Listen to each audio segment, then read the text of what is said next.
ന്യായാധിപന്മാരുടെ പുസ്തകം 11-ാം അധ്യായം 1 മുതലുള്ള വാക്യങ്ങൾ. ഗിലെയാദുകാരനായ ജെഫ്ത ശക്തനായ സേനാനിയായിരുന്നു. പക്ഷേ അവൻ വേശ്യാപുത്രനായിരുന്നു. ഗിലെയാദ് ആയിരുന്നു അവന്റെ പിതാവ്. ഗിലെയാദിന് സ്വഭാര്യയിലും പുത്രന്മാരുണ്ടായിരുന്നു. അവർ വളർന്നപ്പോൾ ജെഫ്തയെ പുറന്തള്ളിക്കൊണ്ട് പറഞ്ഞു, ഞങ്ങളുടെ പിതാവിന്റെ അവകാശം നിന്നിലേക്ക് വരാൻ പാടില്ല. നീ അന്യസ്ത്രീയുടെ മകനാണല്ലോ. അപ്പോൾ ജെഫ്ത തന്റെ സഹോദരന്മാരിൽ നിന്ന് ഓടിപ്പോയി തോബ് എന്ന സ്ഥലത്ത് ചെന്ന് താമസിച്ചു. ഒരു നീചസംഘം അവനോട് ചേർന്ന് കൊള്ള ചെയ്തു നടന്നിരുന്നു.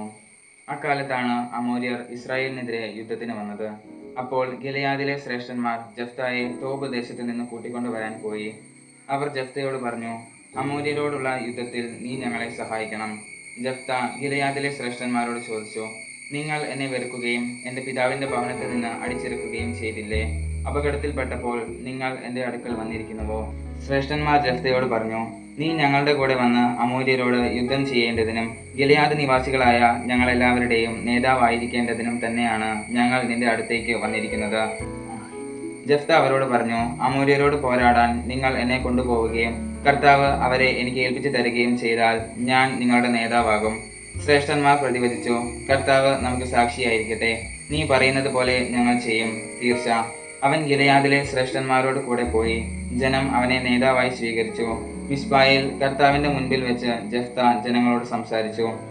ജെഫ്ത ദൂതന്മാരെ അയച്ച് അമോന്യ രാജാവിനോട് ചോദിച്ചു, എൻ്റെ ദേശത്തോട് യുദ്ധം ചെയ്യാൻ നിനക്ക് എന്നോട് എന്താണ് വിരോധം? അമോര്യ രാജാവ് ജെഫ്തയുടെ ദൂതന്മാരോട് പറഞ്ഞു, ഇസ്രായേൽ ജനം ഈജിപ്തിൽ നിന്ന് വന്നപ്പോൾ അർണോൺ മുതൽ ജാബൂക്കും ജോർദാനും വരെയുള്ള എൻ്റെ സ്ഥലം കൈവശപ്പെടുത്തി. അതിപ്പോൾ യുദ്ധം കൂടാതെ എനിക്ക് തിരിച്ചു കിട്ടണം.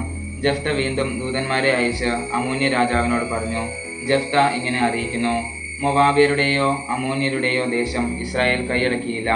അവർ ഈജിപ്തിൽ നിന്ന് വരും വഴി മരുഭൂമിയിൽ കൂടി ചെങ്കടൽ വരെയും അവിടെ നിന്ന് കാദേശ് വരെയും എത്തി. ഇസ്രായേൽ അന്ന് ഏദോം രാജാവിനോട് ദൂതന്മാർ വഴി നിന്റെ ദേശത്തു കൂടി കടന്നു പോകാൻ തങ്ങളെ അനുവദിക്കണമെന്ന് അപേക്ഷിച്ചു. പക്ഷേ അവൻ അത് സമ്മതിച്ചില്ല. മൊവാബ് രാജാവിനോടും അവർ ആളയച്ചു പറഞ്ഞു. അവനും അതിന് സമ്മതിച്ചില്ല. അതിനാൽ ഇസ്രായേൽ കാദേശിൽ തന്നെ താമസിച്ചു. അവർ മരുഭൂമിയിലൂടെ യാത്ര ചെയ്തു. ഏദോമും മൊവാബും ചുറ്റി മൊവാബിന് കിഴക്ക് എത്തി. അർണോന്റെ മറുകര താവളമടിച്ചു. മൊവാബിൽ അവർ പ്രവേശിച്ചതേയില്ല. മൊവാബിന്റെ അതിർത്തി അർണോൺ ആണല്ലോ. ഇസ്രായേൽ ഹെഷ്ബോണിലെ അമോര്യ രാജാവായ സീഹോന്റെ അടുക്കൽ ദൂതന്മാരെ അയച്ച് നിങ്ങളുടെ ദേശത്തു കൂടി ഞങ്ങളുടെ സ്ഥലത്തേക്ക് പോകാൻ അനുവദിക്കണമെന്ന് അപേക്ഷിച്ചു. എന്നാൽ തന്റെ ദേശത്തു കൂടി ഇസ്രായേലിനെ കടത്തിവിടാൻ സീഹോന് വിശ്വാസം വന്നില്ല. മാത്രമല്ല, സീഹോൻ ജനങ്ങളെല്ലാം ഒന്നിച്ചു കൂട്ടി യാഹാസിൽ താവളമടിച്ച് ഇസ്രായേലിനോട് പൊരുതി. ഇസ്രായേലിന്റെ ദൈവമായ കർത്താവ് സീഹോനെയും അവന്റെ ജനത്തെയും